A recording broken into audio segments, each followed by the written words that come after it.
All right, welcome everyone to the March 21st CPS Board of Education Health and Safety Committee meeting. I'm excited about this beautiful Monday afternoon, and we have a nice size agenda. So we're going to go ahead and get started. I'm going to now call this meeting to order. I will take roll call. Board Member Moffitt. Here. Board Member Jones. Here. And of course, Board Member Weinberg is here. So please remember, for those of you watching from home, you can locate your documents. We will be reviewing via board docs through the CPS website, where you were able to see the link for this call and also the link for this agenda. And as a reminder, members of the public who wish to speak may do so by clicking the chat button now. The chat feature will be open for your request for 3 minutes. And please submit your name, your affiliation to the district, your school community, your topic, and your contact information if you want a direct response to any questions you may have. So on our first agenda item, we have the Cincinnati Moms Demand Action. They're going to be speaking to us about gun safety. So we're going to hear about being smart.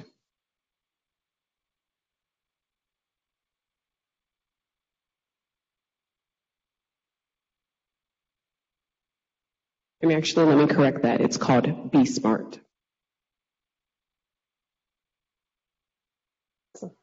Well, thank you, everyone. Hi, I'm Anna Albee, the local group lead for Moms Demand Action here. And I'd actually like to turn it over to our leader of the Be Smart program here in Cincinnati, Sandra Jackson, to take it away.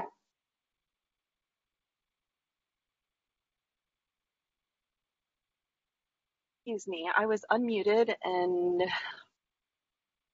having some technical difficulty here. All right. Can you hear me, Anna? Yes, you sound great, and we can see you. Oh, perfect. Okay, thank you, Board Member Bloomberg and committee member, for this opportunity to present the Be Smart Secure Firearms Storage Campaign for the committee's consideration. I'm Sandra Jackson, and today I will share an overview of Be Smart and conclude with a request that you consider passing a secure firearms storage resolution. Recent events demonstrate that secure firearms storage is imperative to the safety of our schools and community, and that increased education is needed. As a mother of 2 Cincinnati public school students, a freshman at Walnut and a 6th grader at Sands, I am personally invested in the safety of our district, students, our school personnel, and our community in general. And I believe that Be Smart can help prevent gun violence in our schools and our community. Some baseline statistics. According to a recently released CDC report, firearms are no longer the 2nd leading cause of death for children in the U.S. They are now the leading cause of death for children in the U.S. More than 1,800 children under age 18 are killed with guns in the U.S. every year, about 5 children every day. Approximately 80% of shooters under age 18 obtain their firearms from their home or the homes of relatives and friends. You can find references to these statistics and all others I cite today on our website, besmartforkids.org. We believe that most gun owners want to be responsible gun owners. Be Smart explains what gun owners and non-gun owners alike can do to make sure our children don't have unsupervised access to guns. We want kids to grow up happy and healthy. And if we can prevent even one child gun death or injury, it's our responsibility to do so. Be Smart is a secure firearms storage program developed by Moms Demand Action for Gun Sense in America to bring together parents and all adults concerned about kids, guns, and safety. What sets Be Smart apart from similar programs is our belief that caregivers can and should do more to protect our children from gun violence. SMART is an acronym that stands for Secure, Model, Ask, Recognize, and Tell. The S in SMART stands for secure. Secure your guns in your homes and vehicles. 13 million households with children contain at least one gun, and the majority of children growing up in gun-owning households know where a gun is stored. Research shows us that households with properly secured firearms were at 78% lower risk of self-inflicted firearm injury and 85% less risk of unintentional firearm injury among children and teens. Yet an estimated 4.6 million children, a recently updated statistic, live in homes with unsecured guns. Hiding a gun is not securing a gun, nor is storing a gun in a glove compartment or underneath a car seat. Nearly 1/4 of stolen guns are taken from cars. Guns should be stored locked and unloaded, with ammunition stored separately. The M in SMART stands for model responsible behavior. It is always an adult's responsibility to prevent unauthorized access to guns, not a curious child's responsibility to avoid guns. We encourage caregivers to talk to their kids about gun safety, but that's a precaution, not a guarantee. One study found that young children who go through a week-long gun safety training are just as likely as children with no training to approach or play with a handgun when they find one. We can't always control the environment that our children are in, so we should teach them not to touch a gun, real or play, if they come across one. If you see a gun, don't touch it. Tell an adult right away. We should teach them to always assume a gun is loaded and to never point a gun at someone. Finally, responsible gun owners always store firearms unloaded and locked separate from ammunition. The A in SMART stands for ask. Ask about unsecured guns in other homes. We recommend that parents make it part of the general safety conversation when sending their children to a new home. When coordinating and discussing things like allergies or pets, who will be home to supervise, etc., ask if the host has a gun in the home, and if so, how is it stored? It bears repeating that 13 million kids live in homes with at least one firearm, and 4.6 million kids have access to a loaded and unlocked gun. The R in SMART stands for recognize. Recognize the role of guns in suicide. Every day, about 2 children die by gun suicide. In 2017, a survey found that 17% of high school students had seriously considered attempting suicide within the prior year, 17% pre-COVID. One study showed that 41% of adolescents in gun-owning homes report having easy access to the guns in their homes. And access to a firearm can mean the difference between life and death. 90% of gun suicide attempts will end in death. Take a moment to absorb that number. 90% of gun suicide attempts result in a community tragedy that can shroud an entire school in grief. Conversely, less than 5% of suicide attempts by other means end in death. 90% with a gun, under 5% by other methods. Secure storage can be the difference that prevents a kid's distressing day from ending in devastation. The T in SMART stands for tell. Tell your peers to be smart. Sharing this message throughout the city will have a meaningful impact. Will you help? In January, Cincinnati City Council unanimously voted to declare gun violence a public health crisis in our city. Between the 3rd grader who recently brought a loaded weapon to Westwood Elementary School and the active shooter scare last week in Oakley, the city is on edge and as ready as ever to listen. The time to act is now. In our effort to seize the moment, we are working with Krista Boyle, CPS's Chief Communication and Marketing Officer, to present Be Smart on social media and to identify ways to share our message with parents, through written communication, in-person presentations, or both. Before today's meeting, you received a couple of one-page documents, one describing the Be Smart program and one explaining how to talk to children about guns.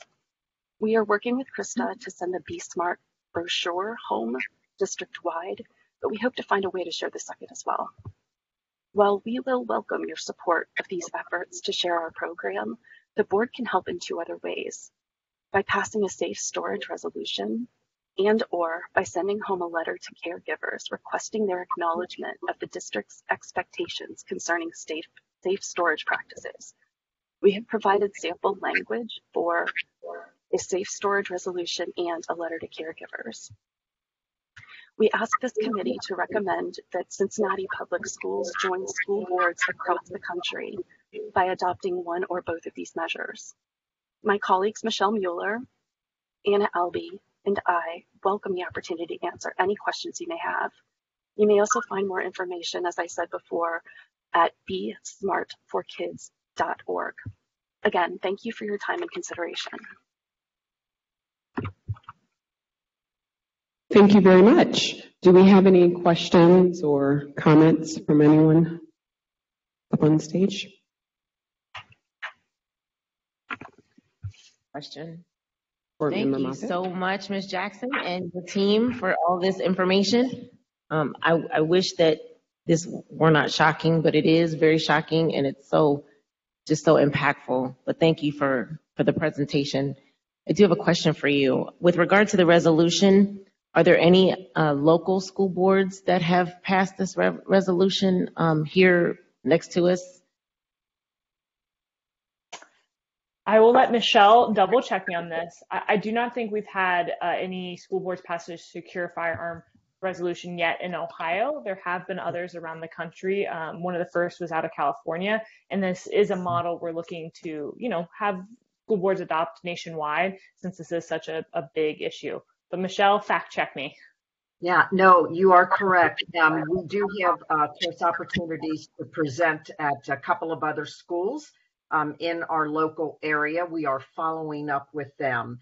But overall, if you look across the nation, our Be Smart message has been presented thousands of times, but the actual resolution and practice or a policy now covers about 2 million students across the nation of our, again, specifically with Be Smart Secure Storage. But we do have a couple of opportunities coming up that we are following up on with some of the local schools. And we would love for CPS to lead the way because Yes. we do find working with you all can be a model for not just Cincinnati area, but the entire state. Thank you. Thank you. Thank you so much for the presentation. Board Member Jones? Yes, just a comment. Thank you. I also appreciate hearing about the program and see it as an opportunity, not only for this committee, but for the entire district as a prevention strategy and approach to gun violence. I certainly agree that gun violence is a major public health concern. My issue is not, and I shouldn't say issue, but just have a concern, and maybe that's something for the committee to consider.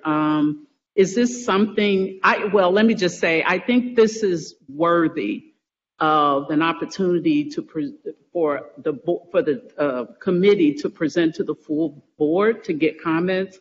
And it may have implications for like a policy review of the resolution itself. And also the signature line from a legal perspective.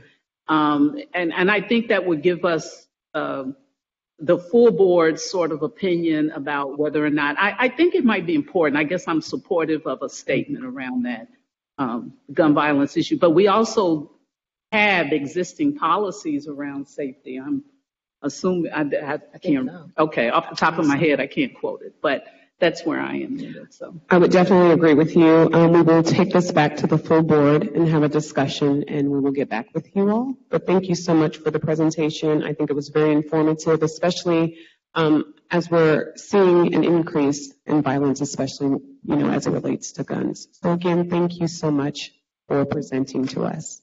Thank you. Thanks for having us. Thanks, ladies. Thank you. All right, next up we have the wonderful Mr. Kearney, and I think Mr. Glover should be online virtually, our government liaisons.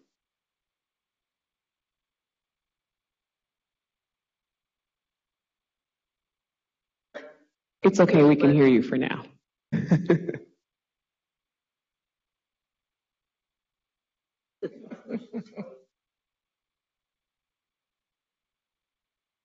Wow. Okay.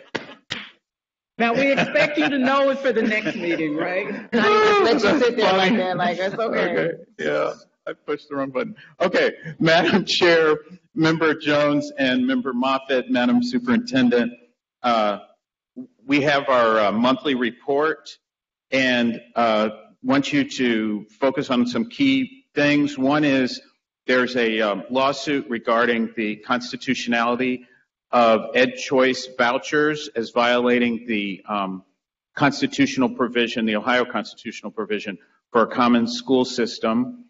Back in February, this committee asked about the critical race theory discussion, and we thought that it was dormant, but it clearly is not. The Rendell bill has been modified in mid-February, and so there's going to be obviously more hearings about it coming up. So we need to pay particular attention to that. Additionally, there was reporting at the House about mental health issues regarding students K through 12. I was really surprised at this one statistic. When asked to evaluate their perceptions of changes in students' needs since the pandemic began, about 75% of participating schools officials reported increased concern for moderate to severe depression, significant anxiety, and social isolation. So that's incredibly high. Okay, I'm the only one who's surprised. You guys all knew that. But, okay, if you could turn to page 4. House Bill 497 just came up. There's an asterisk by it. It's by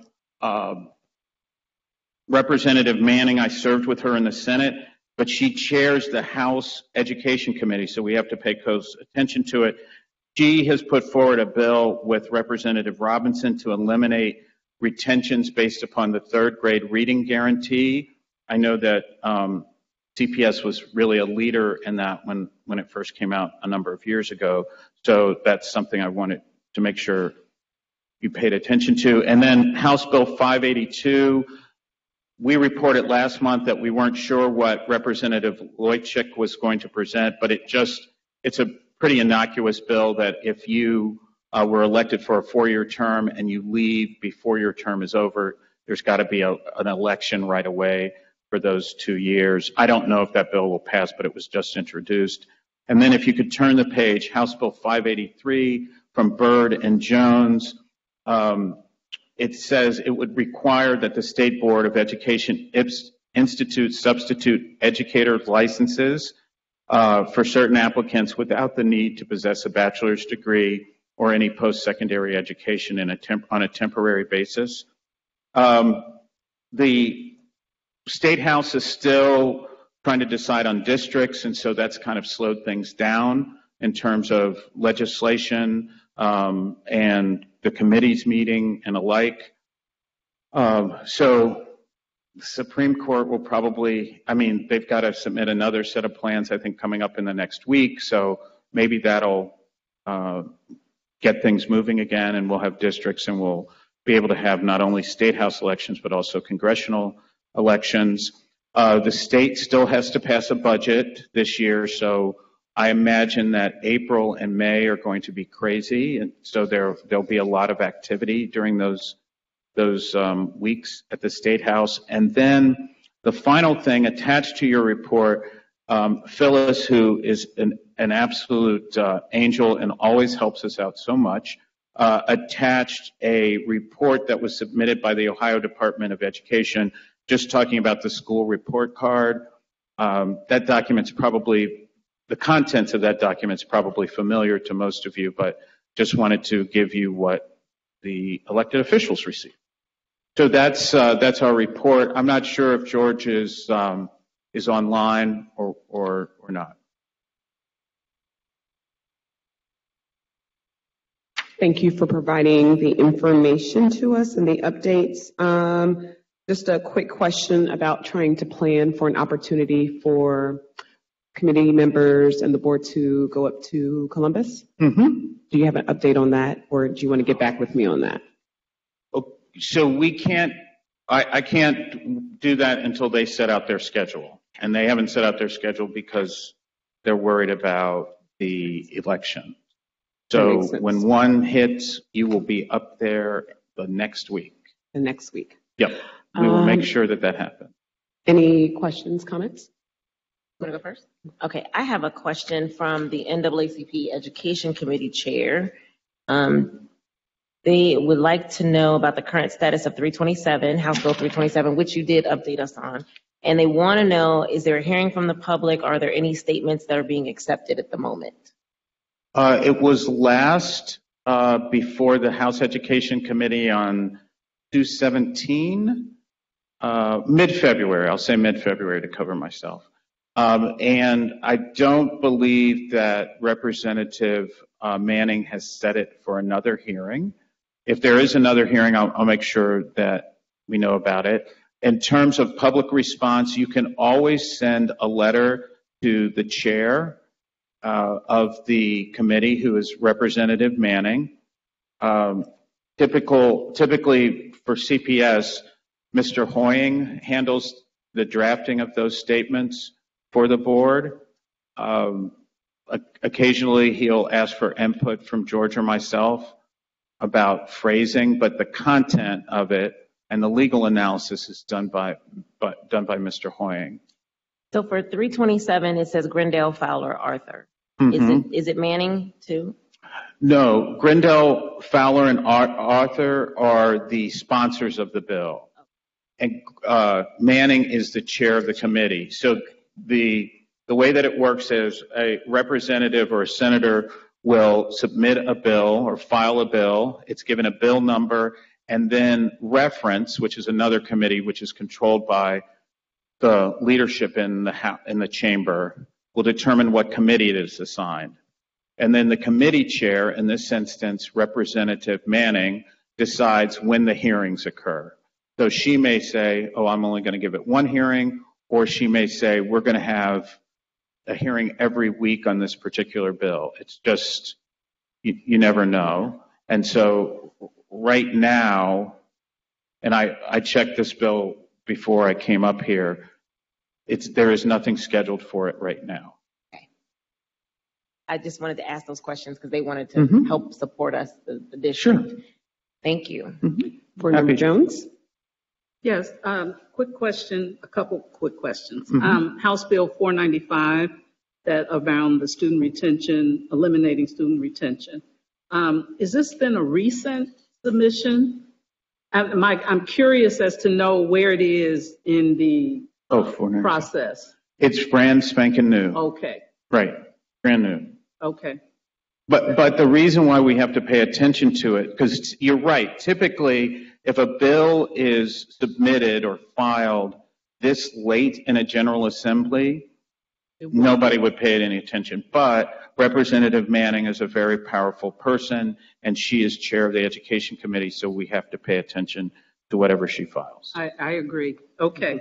And then right below that, 582, is this different than the House bill that I believe you mentioned to us about the term limits for school board members? So this is a different. So what he did not add term limits. So we were worried that he was going to do term limits. He had issued an announcement in the press that he was going to do term limits for school board members. But it turns out when you read the bill, which I did read the bill, it does not have term limits in it. Okay. Well, neither one of them are good, in my opinion. Right. But it was just unclear about the language, because here it's being presented as if someone resigns before their term is up, less than 2 years of the term, there has to be an election, like a special election. Yes. Okay. Okay. All right. Thank you. Thanks. Thank you. Okay, thank you. Great job. Next, we will have gun safety with Mr. William Bell.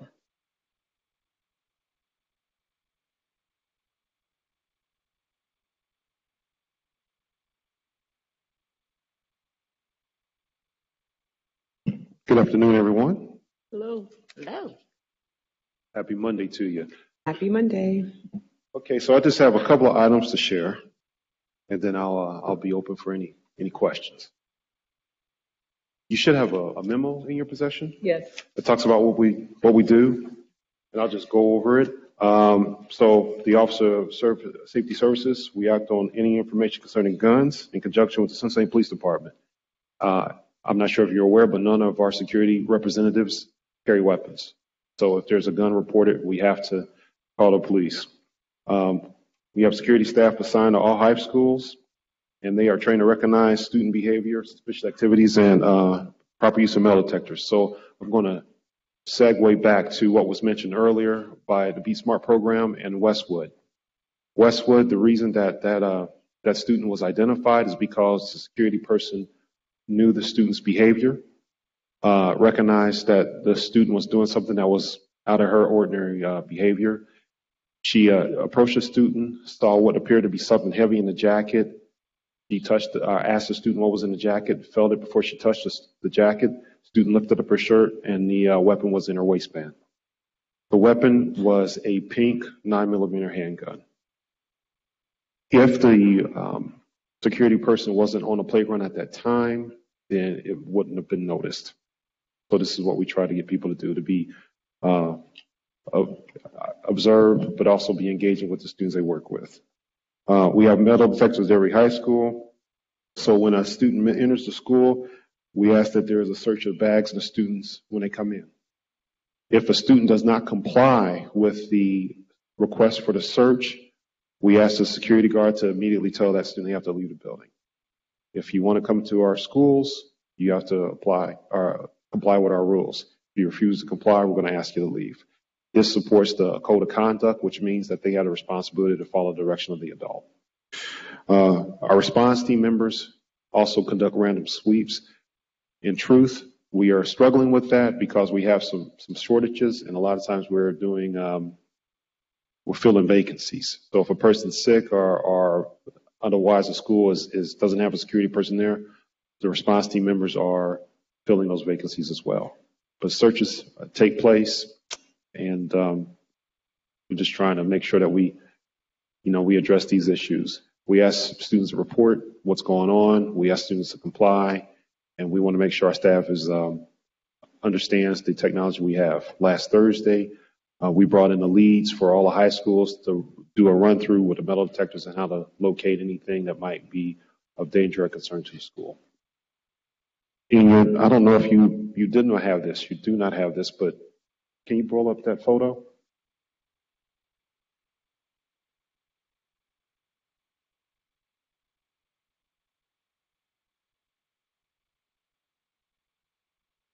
Okay, so I want to talk about the people pictured in this photo.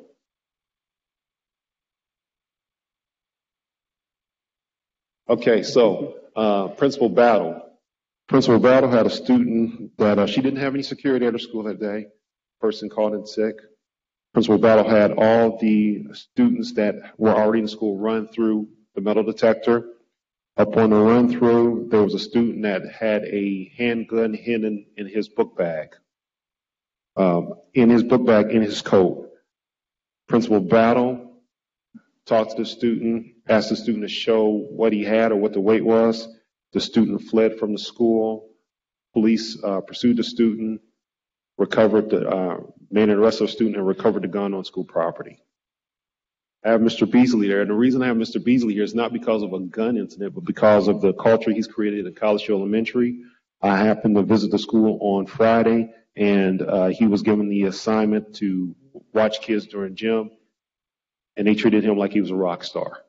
So he has the kind of relationship with the students that we want. We want students to be comfortable with our security and also report anything that may happen. Miss Dandridge, Small Dandridge, she is the security person that was at Westwood last week. She's the person that approached the third grader. She's the person that knows the third grader's behavior. She's the person that removed the gun from the third grader's waist. And Miss Jackson is the security guard at Schroeder. So Schroeder's a little different. She's a security guard there, but she was working at Withrow. There was a student that went through the entry point of the Withrow game. He was doing bag search. The bag felt a little heavy. She told the student she needed to see what was in it. The student pulled away from the bag. There was a pursuit. He was arrested. He was in possession of a gun also.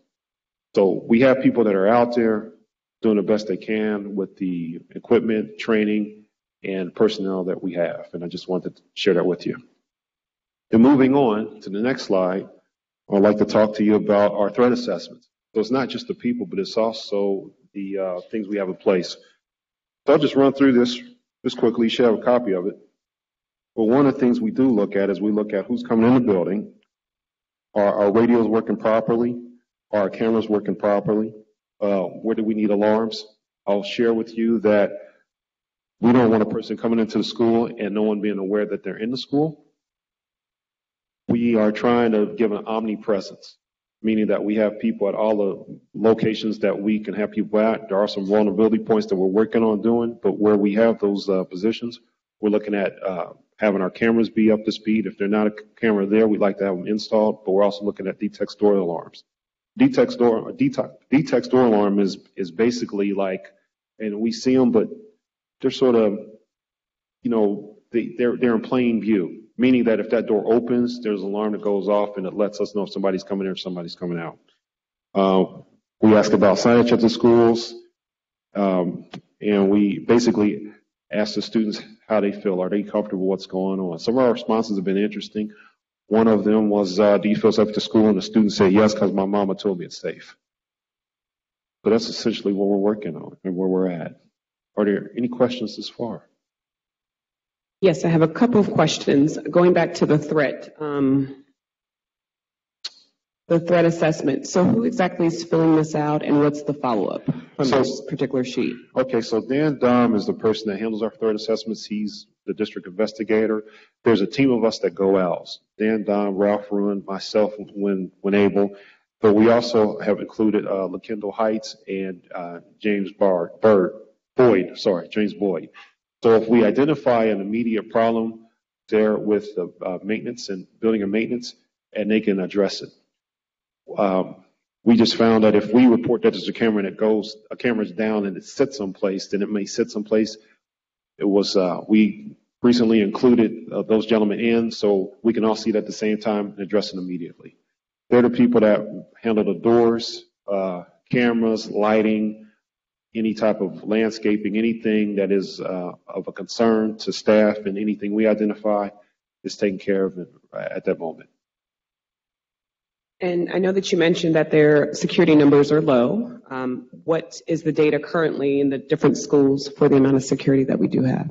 So the staffing of schools is actually chosen or selected by human resources. I can tell you that we do have about, let's say, 20 vacancies that we're currently trying to fill. But in terms of every school, it's a formula that determines what the school needs. And we make recommendations based on what our threat assessment tells us. So if there's a school that we believe that you can benefit from more personnel, then we'll share that. I'll be honest, we have never said you need less personnel. And one more question, then I'll open it up to my other colleagues. What is the data currently regarding gun incidents in the different schools? So we have 11 incidents that were reported, but those incidents don't all involve a live firearm. When I say live, let me rephrase that. They don't all involve a firearm. So we've had incidents where maybe bullets have been brought to school or shells. The gun incidents, we've had 4 of those recent, but BB guns. We've also had things that look like a weapon, but turned out not to be one. Aiken High School a few weeks back, we had a massager that I didn't know they made them like that, but it looks like, if you look at it quickly, it looks like a weapon because it's got a long handle on it. It looks like it's an extended clip, but it turned out to be a massager. So those are things that unfortunately we have to deal with as well. We like it when we confirm that it's not a gun. All right, I will open it up. Any other questions? Board Member Jones? Yes, thank you. So you remarked that we have metal detectors in the high schools. Mm-hmm. Does every kid go through the front doors through the detectors? That is the way it is set up, that every kid is supposed to enter through the front doors. Stay with me. I'm getting there. That's the way it's set up. Okay. What we are realizing is that there are some kids that understand a culture and they go to other doors. We're trying to work on the human behavior of that. Okay. So I'll just speak freely. If I may, I can stop. Yeah. I can tell you a story. What are you going? Yeah. You want to know? Okay. Yeah, All right. So here we go. No problem. So we have different entry points at different schools for different reasons. You have a 7th to the 8th grade entry point, but you also have a high school entry point in certain schools. Because of staffing, sometimes there are people that are told to go to another door to come in to get all the students in. Once we recognize that, we address that.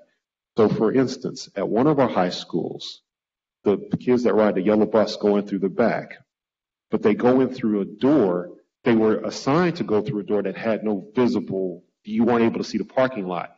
So staff moved the entry point to a door with a window. But when they moved the entry point to the door with the window, they didn't move the metal detector with it.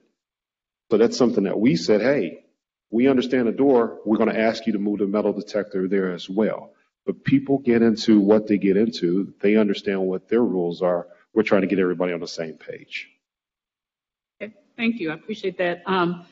My final question is, the recent incidents, was one of them at least not in an elementary school? Yeah. Okay. Yeah. But we don't have metal detectors. We have metal detectors in some of the elementary schools as well. Okay. But it's the entry point. So this was a 3rd grader, and typically 3rd graders aren't wand or go through a metal detector. This is a 3rd grade student. The 4th through 6th graders at that school, they go through a metal detector. What we've done to correct that is now we ask that every student entering the school go through the metal detector. Okay. And I'm asking the questions for my knowledge, not challenging kind of where we are. But I guess, and I'm speaking too because, I'm just throwing it out there. I'm a proponent of metal detectors in this environment. Okay. But that's neither here nor there, and we're not talking about that right now. But we're in a culture now where we might need to think about that. I feel that way about here at the front door. But that's just my opinion. So I was just curious to know about that. But I appreciate the report. Okay. Thank you. Board Member Moffitt? Well, I have questions. But good questions. So I happen to know from experience as well that our students go through metal detectors in some of our larger high schools. My concern is the impact of learning time. So what has been your experience with the time that it takes for our students upon arrival to get through the metal detector and to class? So I'm asking that. I usually ask the question when I really kind of know that the answer somewhat, but I want to make sure that it's not taking an hour for students to go through the metal detector. And therefore, they're getting to school. School starts at 8. They're getting to school at 7:45, but they're still in line at 8:15, or they're just now getting through there at 8:15, and they've missed 15 minutes of instruction. Okay. So I'm going to answer this question in a few things, so just bear with me. Okay, so we're trying to create a culture where if a student does not have everything out of his pockets, then it's going to slow all the other students down. So that becomes a peer-to-peer influence. So we tell people, look, take everything out of your pockets, we'll check your book bag, and then the person go through. You have some students that do not want to comply with that. So that slows people down. Another thing that happens is that you have students, that come to school various times. We don't have any control over when they get there. What we want to do is make sure when they come in, they've been properly checked. There was an incident at Withrow And the student came in after everyone had gone through, and he was discovered to be in possession of a weapon. So our whole thing is that we want to make sure that kids get to class, but we also got to ask those kids and try to force those kids to comply so we can make it easier for everybody involved. I get it. I happen to have, I'm going to tell you a small story, 30 seconds. I happen to have been visiting a school. I think Board Member Weinberg and I were visiting a school and saw some students in the parking lot, and it was clearly after time. And I just said, hey, what's going on? Why are you guys late? They said that they had been standing in line. It was taking too long, so they left and came back. Right. That's my concern. So that's where that concern is coming from, that the line is taking, now it could have not been the case, but there was a line when we got there. So I want to make certain that if students are being students, I get it. But if it's something that we can control, and I don't know if staffing is a shortage, because I would say, can we just have multiple doors? But there goes staffing is the shortage. So, most schools in the morning, they try to concentrate everybody in the front and get everyone in. I can tell you that West High is sort of like an airport. I mean, it's just moving. Withrow has set up the same thing as Woodward. So as students get used to our process of getting into the school, they become more compliant with the school. But we have students that are athletes and musicians that carry a lot of bags. Yeah. I mean, I don't even know how. I mean, they carry, and none of them have bags on the wheels. They just carry all these bags. So every bag has to be searched. And if the bag is searched, it's fine, but they have something metal on their person, this slows the whole process down. And the way this works is if you go to the metal detector, there's no indication that you have anything on you, we're good. If you go through and it indicates there's something on you, then we have to check that part. The person at Withrow, he actually had his weapon in a carrier on his side. The metal detector indicated that that's where it was at. So we have to search those things. Wow. Do we still have the rule where students are not, like it used to be publicized, like do not open up doors? Years ago, it was like they were not allowed to open up doors for anyone on the outside. Do we still do that, like publicizing that readily to the kids that they are not allowed to open up doors to let students in? I would say that we do, but I'm, honestly, from this position here, we did have one occurrence where 2 third graders, I'm not sure what's going on with third graders lately, but they let a 9th grader into the building. I did happen to talk to the parents about that last week and the importance of that. The third grader and I had a nice conversation about stranger danger. And I asked him, would he let someone in his house if he didn't know him? He said, no. I said, well, then we need you to commit to that at the school. So I think it just needs to be, just like anything else, a continuous message. Then I just have one last question. Do we have any other community messaging? Do you know if anything else is being done in the schools regarding gun safety? I have asked for our communications office to compose some type of message, maybe a collaborative message to ask parents to lock their weapons up, check their kids' book bags, so we can do this together. I think this is a community effort. I would like to see, honestly, if there's a wish, I'd like to see some type of campaign where we can talk about the importance of this. She mentioned in her presentation that there are 1,800 students that pass away from gun violence. However, there's a lot of people that are victims of gun violence that don't die. And if we can make our schools a safe place, a neutral place, and those things can be kept, at home or secure, I would be in favor of that. I'll tell you one last story. We had 3 kids that went to school. There was a loaded magazine in a book bag. The parent admitted that they were cleaning out their parents' house and they just threw it in there because it was in the car. The student was unaware that it was there. And the student was a 2nd grader. His sisters were 3rd graders. We talked to him. The parent admitted, hey, I was cleaning out my mother's home. She had just passed away. There was a magazine I just put in the book bag and told the kid to go in the house. So those things can be avoided. And that's what we're trying to do, get people to just think about the overall impact of that. You said that there is something that you're working on with communications about. We're putting a request on. I think something will be forthcoming. It's just a matter of just us getting it together and just trying to make it happen. Thank you so much. Thank you. Thank you. Up next, we are going to move right along. We have a nutrition update with Jessica Shelley.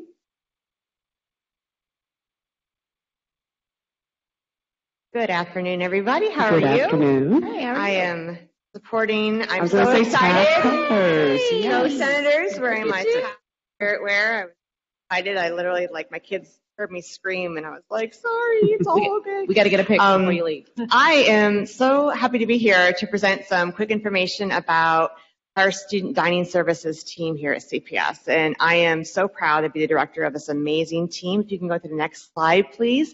We're 322 employees proud. We're hoping to grow that number.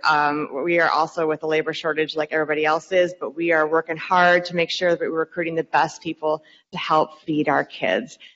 We have a great opportunity to make sure that our kids are nourished and ready to learn in the classroom each day, and that is our mission, that is our goal, and that is our vision that we commit to each morning, that we come in and kids are served a healthy, nutritious, delicious breakfast and lunch each day so they are ready to learn in the classroom. We really try and focus on local procurement. I'll go a little bit more deeper into that as well. And then we also are very, very proud that we are a 4-time School Breakfast Champion Award winner. We're going for our 5th for this year, fingers crossed. We are the only school district in the state that's actually won more than once. The next slide, please. So we are trying to make sure that we feed our kids healthy meals that they enjoy every day. I will be honest with you, these participation numbers are lower than they were pre-COVID, and a lot of that is sometimes related to menu fatigue.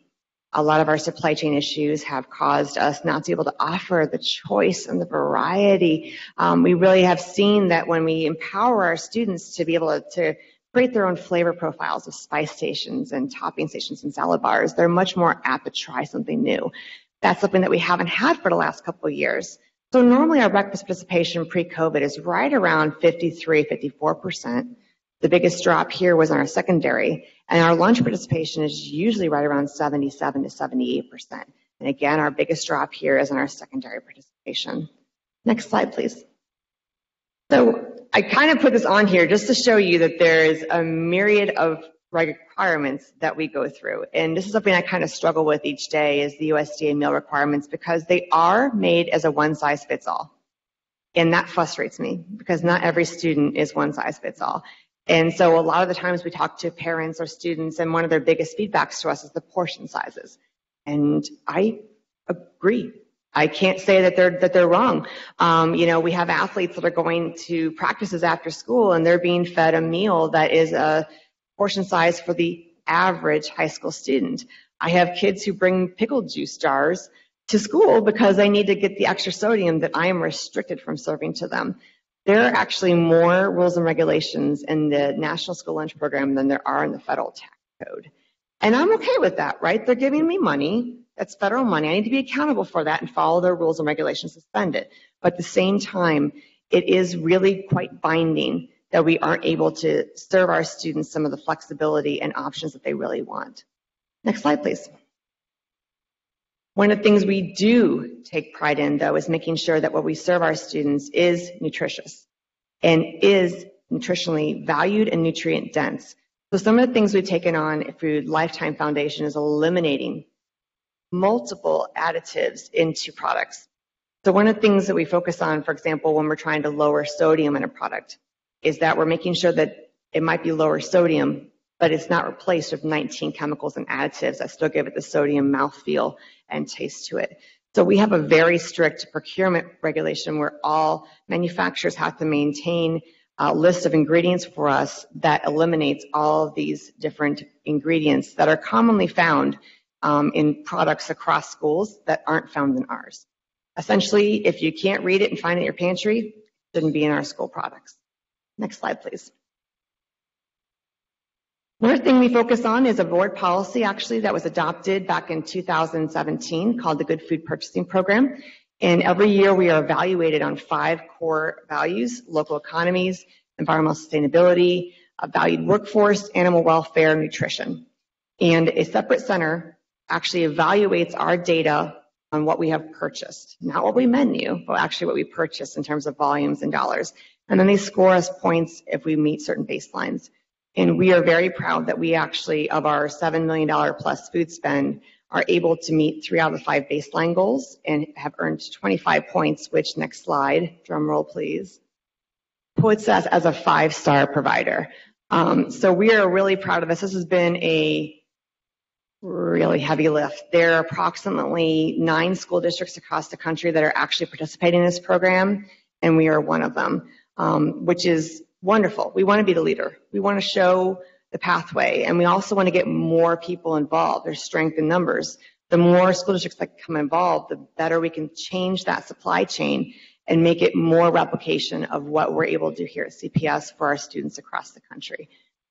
We're about to get our 2021 results back. I got to tell you, I'm expecting us to dip down.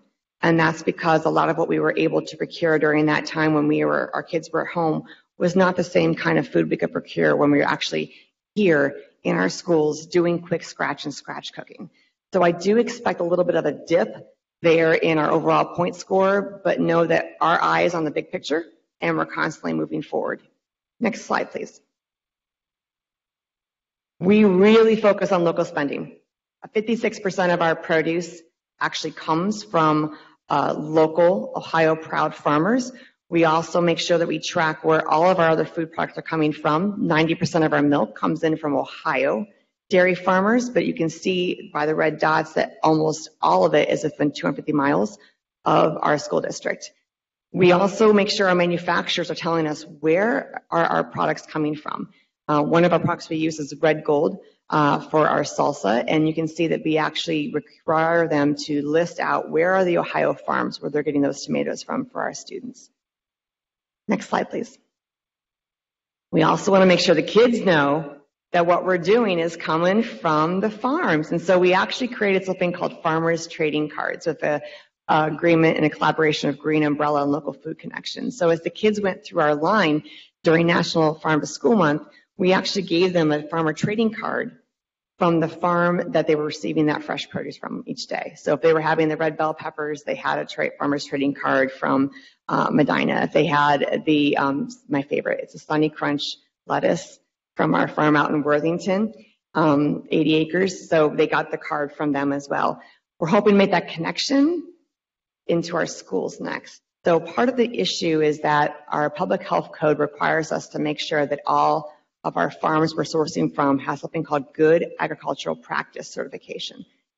Kind of expensive and it's kind of complicated, but we have a USDA grant in conjunction with Green Umbrella, and we're trying to work helping our schools get that GAP certification so then we can purchase produce from our schools to put into our salad bars and serving lines. So first up is Gamble Montessori High School. That's who we're working on first, try and see if we can get them GAP certified so we can bring that produce into our schools, pay them for that produce, and create farmer trading cards of our students. Next slide, please. We really make sure the students are at the center of every decision that we make here at CPS, and so we really try and seek their feedback actively. For elementary students, it's usually a sticker board where we give them a sticker and they put it in the category that says, I liked it or I didn't like it. For high school students, we get a little bit more sophisticated. We have a QR code that we post at the end of our serving line so they can scan it and they can tell us how they felt about a different product that we tested that day. So we tested a bunch of new products and some are great and sometimes they tell us they're not so great. And that's always interesting because some of the things that we think are going to be great, the kids are like, nope, not having it.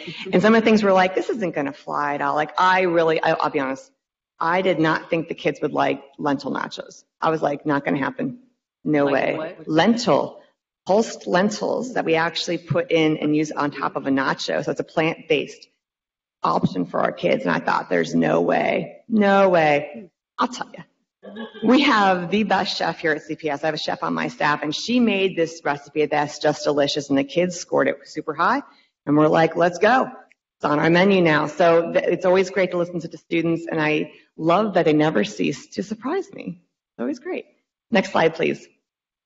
Yay! Our topping bars did return back to most schools on February 22nd. There were some principals that decided they didn't want them back in their schools quite yet, and there's also some schools that are still doing lunch service to the classroom.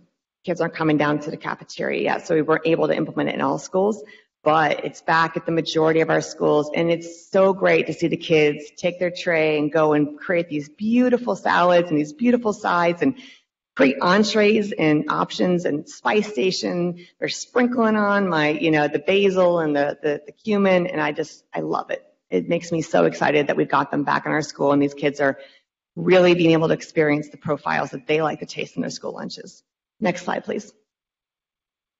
And we're going to be, you know what, I am so hopeful. We're getting back to our scratch cooking. We're getting back to the way we used to be able to prepare meals for our kiddos. As long as the supply chain doesn't completely, combust on me, we should be moving forward here. We have some great new, and I'm not going to go through all these, we have some great new breakfast, lunch options, side options, and new entree salads that we're going to be rolling out through the next couple months and also into the fall school year. And we are really excited to have our kids be able to join us and dine with us with these new entrees. Next slide, please.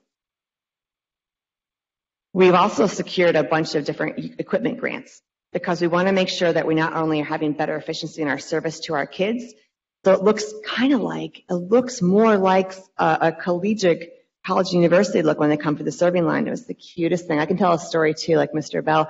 We were out at Roberts Elementary, and this kid came through the line, and he said, "I feel so fancy going through this line." And I was like, "You look so fancy." It was great, and it also helps improve our quality and our food safety. And it's so much easier for our own team members to be packaging and serving out our food, so it reinforces that employee experience and just gives a better energy efficiency as well. So we're supporting that green sustainability outcome we want for our schools.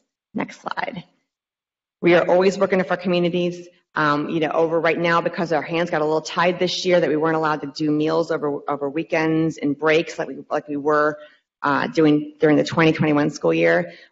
We have such great community partners here. I'm so lucky. But Children's Hospital, Freestore Food Bank, La Soup, and Last Mile Rescue have stepped up, and now we do pop-up food hubs for all of our families on holiday weekends. Scheduled school breaks coming up next week for spring break. We have it all planned out. And also we've been having them at vaccination clinics as well, where people can get hygiene boxes, frozen soup meals, fresh produce boxes, or Freestore Food Bank also provides shelf-stable goods. Next slide, please. Supply chain. If you've gone to Kroger's or Aldi or anywhere lately, you've seen the empty shelves. I'm having that issue with empty trucks. Sometimes it's been problematic for us because we'll have one truck that will go with what our menu is planned, and the next truck will have something completely different. And so menus are varying literally daily. Our averages are about 27 menu items are being changed or shorted every day. And so we're doing our best to make sure that every single school menu is updated online so we can respect the allergen and food restriction needs of our families. But it is really right now challenging for us to keep up with the changes, so I can imagine it's difficult for our families, and we really appreciate their patience. Unfortunately, we are being told the supply chain is going to get worse, not better. We are projecting about a 20% increase in our food costs for next year and about a 40% increase in my paper goods costs for next year. Paper goods are few and far between to come by. I literally cried the day I had to bring styrofoam back into our schools. We hadn't had it in our schools since 2010, and there was no other way, nothing else to serve the kids on. I couldn't even get washable trays because that's made of plastics, and plastics are hard to come by too. So hang in there. We're gonna get through it. We're gonna come out better on the other side. Same thing with our labor shortages. It's like everybody, the great resignation has really affected us here. We used to be able to recruit the mom or the grandma or whoever to come when their kid was in school, and they're kind of like, no, don't need to now. So we're kind of fighting for everybody else for the workforce. We did just get our approval for raising our sub pay to $15 an hour, which we're really hoping is going to recruit more team members on for us. It's a challenge. They can walk into any fast food restaurant and be hired on the spot and start working the next day. Here it takes a little longer.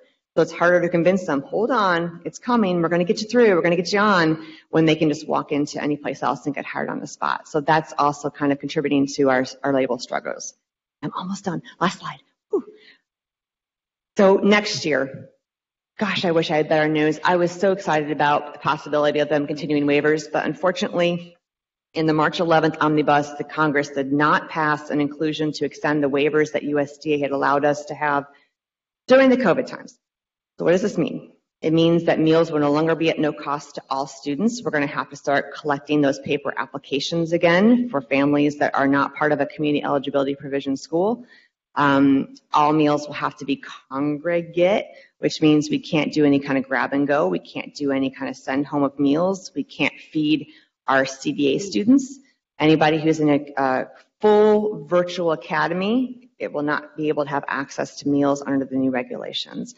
Breakfast will still be free to all students under our Provision 2 stipulation that we have in our district, but unfortunately, we will have to start collecting money and applications again for the 22-23 school year, which I expect will be challenging because parents haven't had to do that for 4 years.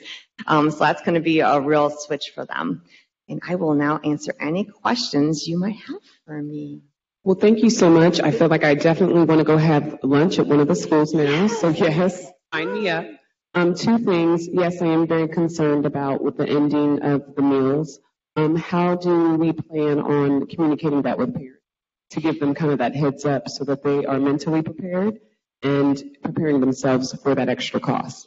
Yep, we are working right in tandem with Ohio Department of Education's Child Nutrition Department to make sure we're getting the most up-to-date, accurate information that they're receiving from USDA Midwest office, because there's still an opportunity to possibly extend certain waivers that weren't tied to the Family First Act. So we're trying, and Ohio is petitioning to try and continue certain waivers. And so until I have the full information, I don't want to push out something to our families and then have to be like, oh no, that wasn't right, and then pull it back again. So we're really hoping for clarification by the end of the school year. Unfortunately, USDA doesn't usually operate on that kind of time frame because there are schools that go into June. So they usually, in Virginia specifically, so they kind of are in that mentality. So we're going to try and get the information to push out as soon as possible. We do a back to school mailer separately than our schools do, and we plan to put a lot of information in that mailer to help our families make sure that they have the information they need. Any other questions? I do. I have questions.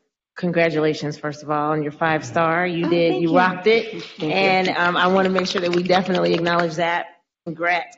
And then I do have a couple of questions. So are we able to talk, well, let me start with, we had an opportunity to visit Gamble and Clark and some of the schools that have, and Rothenburg, they have their gardens. They are rocking it. And I'm super envious because their families are getting the foods, and some of the students are being able to eat the food there. But I think that's wonderful that there's going to be that tie back to, hopefully with the GAP application or GAP certification, there's going to be a tie. Questions. Is there a tie currently to the curriculum so that the students are being able to, I don't know, I just was wondering, would it help if it would help you that they're learning about the foods that they're going to be able to eat? I know like there's the program in schools where they get the fruit or they get the vegetable and then they eat it. That's how I learned about ugly fruit. And so like they get just a little sample of the food in a baggie and then the teacher kind of brings that in. So is there a way that maybe that can be done with the curriculum on a broader level to help you out with regard to nutrition? Let me ask you all my questions and then you can answer. So then the other piece was, is it possible to even connect with like Cincinnati State, their culinary arts department? We already have a relationship with them to have them help come up with some delicious meals. I'm thinking connectivity back, community, our schools, nutrition, curriculum. That was kind of what I was thinking of is can we have like a full circle or even some vendors in the community that have, for students that have allergens, there are some restaurants that do some creative stuff. And I was thinking maybe we could even tie that in to our curriculum as well. But you're already doing awesome stuff. It's just to kind of give you some more brainstorm stuff. Those are my questions. So thank you for mentioning the Fresh Fruit and Vegetable Program. That's a grant we've actually had since 2004. We were a pilot district for the nationwide program, and we've had it every year since. And it is in most of our elementary schools, any elementary school that is a community eligibility provision school. We have that program in there, and we do the ugly fruit, and we do all kinds of fun stuff. And we do try and connect it back to the salad bar. So if I'm going to put Himika on the freshman vegetable program. It's because it's coming up on my salad bar next week, and I want the kids to be familiar with it. I would love to do a better tie-in of curriculum. That's something that's in our wellness policy, and I know that Emily Campbell has a vested interest in and has been working hard to make sure that that's enveloped into science curriculum. Our chef goes out to several of the preschool programs and does actual cooking classes with the kids there. I love the fact, I know Rothenberg has done a really great job with tying their gardens into their entrepreneurship program, where they actually then go out and they sell their different items to our families. You know, anything that we can do to help them facilitate the GAP certification, but they do make it very challenging. It is cost prohibitive, and it is a huge third-party audit that has to go through, and that's where our partners with Green Umbrella will hopefully really help us. Now, that's only for food that's served for our cafeteria. These schools that have school gardens can, of course, bring that opportunity into their students to create their own culinary demonstrations in their classroom, and our chef would be more than happy. She'd be thrilled to come out and help them, figure out how to create different recipes from that. Cincinnati State, yep, we had a program with them going pre-COVID, and then all of a sudden, the world stopped turning. So we're hoping to get back into that. One of our main precipice of Cincinnati State was creating the pipeline from our students going to Cincinnati State, getting their culinary arts degree, and then coming back and working with us in our kitchen. So that was one of the goals that we had coming into the program with Cincinnati State. I love that you brought up restaurants too. We just established, I'm so excited, I shouldn't say anything. I might jinx it. I'm going to tell you anyway. We just established a relationship with Frisch's to bring in they're formulating special recipes of their most popular products that will fit the guidelines for our schools. So we're bringing in things like their vegetable soup and their big boy sauce and their tartar sauce, different things like that to try and bring. I know we are coming for really lunch. Trying. So hopefully that will be. It won't be till fall, but we've been in works with Frisch's now it's been about 8 months we've been working with them, but. If you're watching, thank you, Frisch's, because we were super excited to try and have that partnership and relationship with a local restaurant like that. And I just want to tell you, we visited some schools around lunchtime, and I wanted to take a piece of chicken off of some of these kids' plates because it smells so Did you see the new good. chicken thighs we have out there in high school? We didn't get a chance to taste it, but they were crushing the chicken. I said, "You mean?" I was like, "Is it good?" They're like, "Yeah." I'm like, "You want to share?" They're like, "No." Yeah, we got some because of the supply chain. Here's the silver lining, right? Tyson threw us these chicken thighs that are like huge, and the kids were like. And it was like, don't get used to it, because it's breaking USDA regulations. But they were really good. I mean, we got to get our wings back. We had Wild Wings Wednesdays at our high schools, and it was sauce your wings. It was sauce and toss your wings as they came through the line. Those kids, I mean, literally, we couldn't. But you can't get a chicken wing to save your life now, right? Yeah. Thank you. Thank you. So prior to the meeting, Jessica was actually the first person here, and I told her how much I missed when she used to set up over there, and we all used to have plates and stuff, so we were able to actually sample. COVID. Yeah. Are we bringing this back? Bring it back, Jessica. I love food. Yeah. So that was good, though. But I also wanted to make a comment since you raised about the chicken leg. I was going to make a statement to say my two youngest grandchildren, kindergartner and preschool, brother and sister teen, they eat nothing. Literally. If you gave the now 4-year-old, he turned 4 Sunday, if you gave him a slice of cheese and a piece of bread every day, he'd be happy. He will not eat the school food. And it's healthy. His parents know that. And my granddaughter, his sister, who is 6, the only thing she will eat is the chicken leg. But she won't eat chicken at home. It is so weird. It's frustrating to the parents, and they talk to them all the time. I'm going to show them the PowerPoint. Maybe this will help. It is hard. And in our elementaries, we try and make, I call it kid charcuterie. It's like a little bento box with slices of cheese or slices of ham and pita bread and, we're kind of like ripping off a Lunchable that's just more healthy. It's, the pizza sauce and, cheese, and they can kind of create their own thing. So we try, because we know not every kid one of my sons actually is autistic. And so sensory processing is just, way crazy for him. But one of the things, that's why I sought out thinking of that, was the new Michigan freeze-dried apple crisps. because he won't have a fruit or vegetable, but he'll eat a freeze-dried fruit or vegetable. And I thought, well, I can find one of those, and yay, Michigan apples coming through for us. Well, I appreciate it. I was around and part of the development with the policy committee when the wellness policy changed, and I've seen nothing but growth in dining services and that whole program. So it's been great to watch how it's grown and developed the 5-star thing. And so congratulations on that. Thank you. Yeah. Thank you. Well, thank you again. Thanks, guys. All right, up next we have Assistant Superintendent Susan Bunty with Student Conduct and Discipline. And you have 2 minutes. No, I'm just joking. I think I might be able to do it. No, so I'm going to begin with the deck that you have. So next slide, please. So I just wanted to share with everything that we are in the review of the Student Support Guide, Student Code of Conduct season. You can see on the slide the general timeline. Please remember that our Code of Conduct is reviewed by a cross-functional team, which consists of the CPS Discipline Committee, which is comprised of principals and teachers and school social workers, psychologists, legal aid, our behavior specialists, and our expulsion hearing officer. You can see that we are quickly approaching April of 2022, which is hard to believe, and we will be sending the Code of Conduct recommendations to this committee for their suggestions. We will take those suggestions and then send them on to full board for their review with hopefully board approval in June. Next slide, please. So you may wonder, what has positive school culture been up to this quarter? And one of the pieces where we were working hard, in which we were working hard, was a 2-hour virtual training, and specifically centered around database decision making and the 3 Ds. What are those 3 Ds, you may ask? Well, they are disruptive behavior, disobedience, and disrespect, which we know from research are the 3 areas of discipline which are the most open to bias.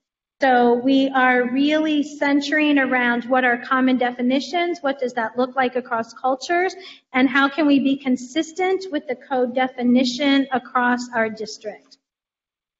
On the next slide, you can see something that Mr. Kearney mentioned, just the extreme need for care for our students in this hopefully almost post-COVID crisis.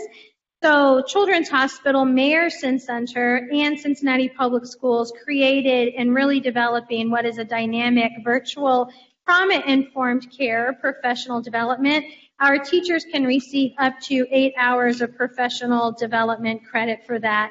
We've had incredibly high approval ratings, and I think what's even more positive than that to me is the number of teachers who have referred other teachers to this training because of how it is applicable to their work. And on the next slide, we shared this at the board meeting last week, but just to orient to it, the red line is the really important line. That is our target line, if you will, which is about 20% down from where it was in 18-19. You want the green line to be above the red line, and it shows right now that in quarters 1 and 2, we met the 20% reduction of discipline exclusionary consequences. We are still waiting for that data to be finalized for third quarter. The other piece that you have in your packet is the memo that shares with you the third quarter disciplinary data. So 2 pieces to note. The Q3 data exclusion for SEL schools, and you may remember that those are the 27 schools in which we are really strongly embedding SEL components, that they have had a 20% reduction in weekly exclusionary consequences based on 18-19, which was our last quote-unquote normal year, to this year. And if you look at our quarter 3 exclusionary consequences by race, again, not where we want to be, but I want to highlight quarter 3 from 18-19 to quarter 3 21-22. It's a decrease of 25%. So I am here to answer any questions you may have. The only comment that I would just like to say is we definitely still have some work to do in terms of decreasing those numbers, because when I looked at it in 2018, the 4,224 for students of color, the 3,656, and then decreasing that into 2,764, correct? So, Yes, yeah. it's down 25%. Yes, down So, 25%, yeah. but still have a lot of work to do on that. I completely agree. But I would be remiss to say that 25% down is a good, it's at least trending in the right direction, but we have a lot of work to do. Yes, thank you so much for the report. Any other questions? Okay, thank you. All right, we have just a couple more here, and you can go ahead and combine the two of those. We have next pedestrian safety and Vision Zero, two memos that will come to us by Connie Solano. In the previous Health and Safety Committee meeting, there were two questions that were asked. One was if we can get completion dates on the projects that the Department of Transportation Engineering were working on for in conjunction with CPS. And I was told that they only receive the notification that it's been completed. So she doesn't have, my contact doesn't have like individual dates for each project. And also that Vision Zero Advisory Committee was the other question, if that was still in place, and that's been dismantled. And so what I did was the board had sent several requests for different types of safety issues. And on the original memo, these were all of the requests that had to do with pedestrian safety. And as you can see, what we've done is if we had control over it, like the yellow bus, we were able to resolve that. But other things that has to do with signage or crosswalks that the Department of Transportation Engineering for the city handles, we've actually been reaching out. We've reached out to them, and they, for some of these, they have already started having the crew go out and do a study to see what's needed. Since then, I sent you also an updated list of all the safety concerns that the board shared, including safety not only with traffic, but playgrounds and property. And then that second sheet is an update to that. And so 3 of these had to do with playgrounds. 1 had to do with keeping the parking lot safe. And so this is where we are with those. And I'll keep you updated as we get more information on it. Greatly appreciate. Thank you. Any questions, comments? Sorry, I was a little distracted. I'm still on the discipline stuff, but let us know if you need any context from the city. Like if you maybe we can give a gentle or nudge to them to fix our stuff. Okay. All right. Do we have any other business? Do we have anyone who has any questions in the public? We do. We have one speaker right now. That's Principal Kip, who we're asking to accept the invite. Awesome. Principal Kip, you can go ahead.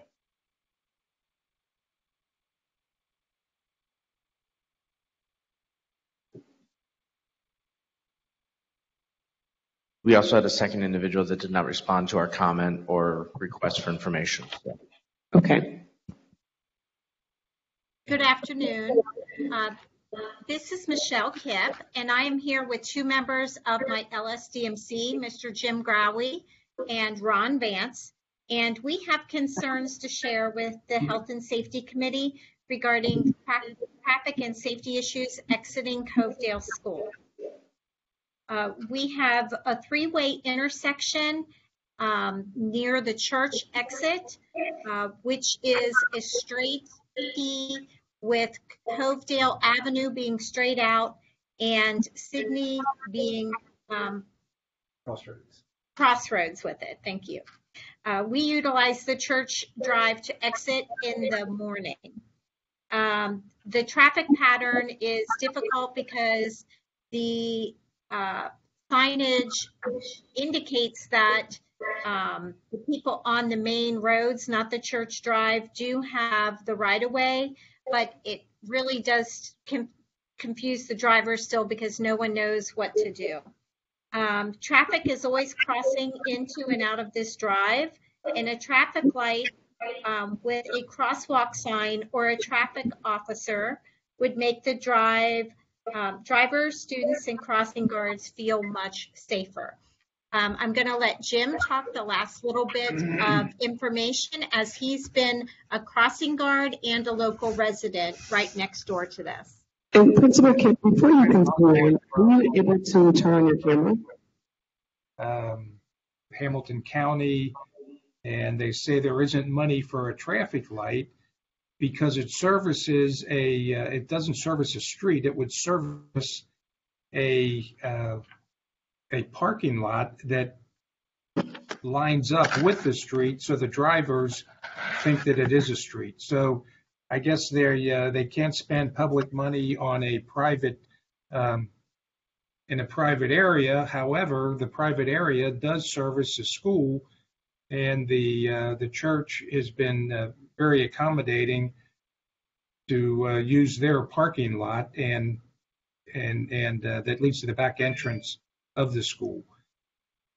So we're kind of at a crossroads, trying to think how to solve the problem. It's kind of been a hot potato, and nobody wants to take responsibility. And it really is a safety issue.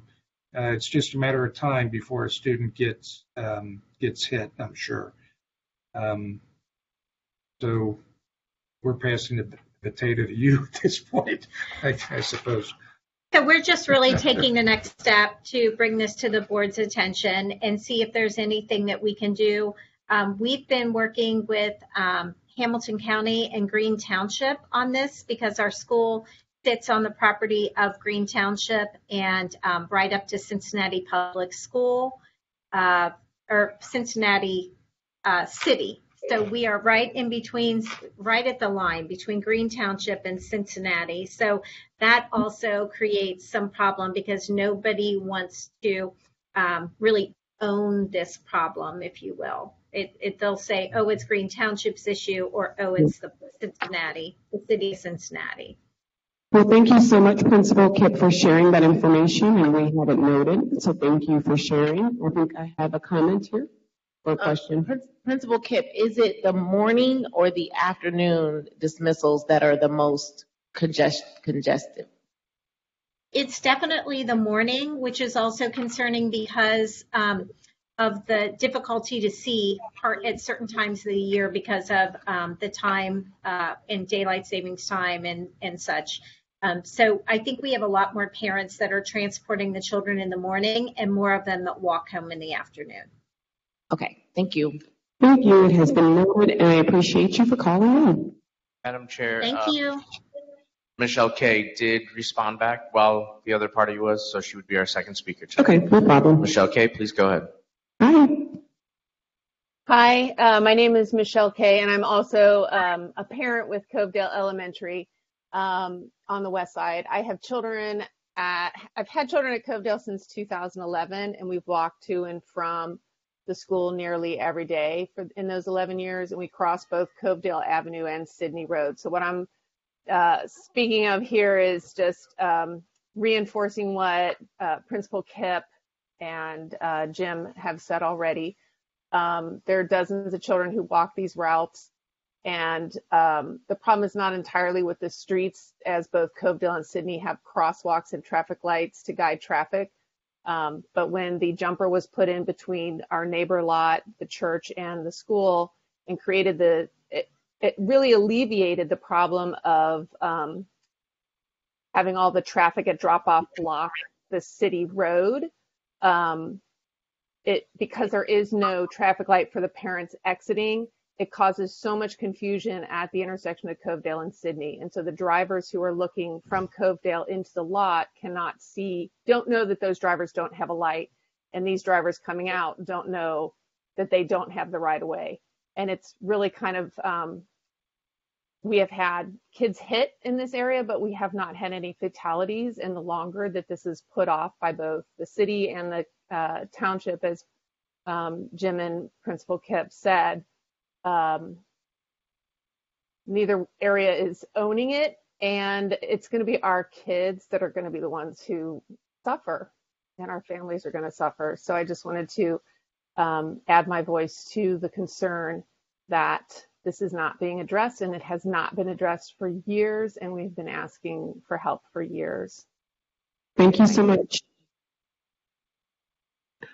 I would like to, I guess, before we close out, I see that it's already on the list there, so we'll look into that. So thank you so much for that. For the next action statements, having, one more. Oh, sorry. No, I was so quick to. I'll defer. No, go ahead. No. I'll defer. It really, it's something, no. Good. Are you sure? We'll do a 3, a 2, a 1. No, I'm good. Okay. Having no other business, the meeting is adjourned. Thank you, everyone.